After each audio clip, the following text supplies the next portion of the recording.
दोस्तों नमस्कार। आज मैं बात करूंगा देश के सेना के बारे में, देश के प्यारे नागरिकों के बारे में। बीजेपी के नेताओं के द्वारा जो वाहियात बयान दिया जा रहा है, ये देश की जनता कब तक सहेगी? आखिर ये अंग्रेज़ों के दलाल, हमारे राष्ट्रपिता बापू के हत्यारे, गोडसे के परिवार के लोग ये देश में सेनाओं और देश के प्यारे जनता का अपमान कब तक करेंगी? और देश की जनता आखिर क्यों सहेगी इनकी अपमान?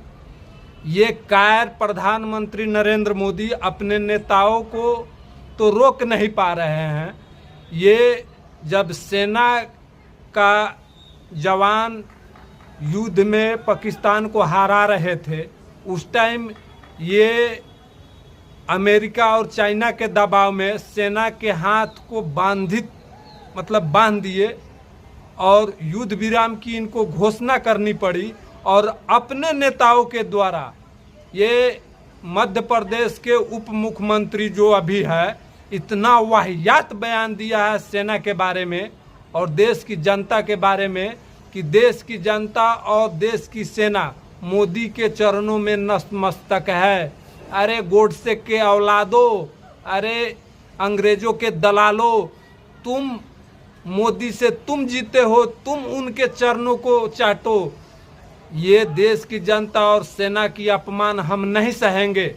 और देश की जनता आपको आने वाली चुनाव में, अभी जो बिहार में आ रही है ना चुनाव, उसमें आप लोगों को इतना बुरी तरीके से जूते से मार करके बिहार से भगाएगी जिसका आपको अंदाजा नहीं होगा। ये जो आप सेना के शौर्य का आप अपमान कर रहे हो, आपके नरेंद्र मोदी सेना के शौर्य पे 2-2 बार प्रधानमंत्री बने हैं। ये देश के सेनाओं का अपमान करना बंद करो दलालों। तुम्हारे डीएनए में गड़बड़ी है, इसके चलते तुम हिंदुस्तानी नहीं हो। तमाम बीजेपी के नेताओं के डीएनए की जांच होनी चाहिए कि वह सच्चाई में ये हिंदुस्तानी है या कि नहीं।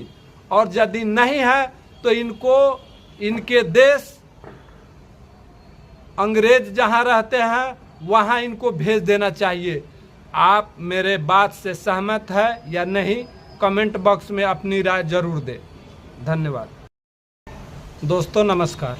आज मैं बात करूंगा देश के सेना के बारे में, देश के प्यारे नागरिकों के बारे में। बीजेपी के नेताओं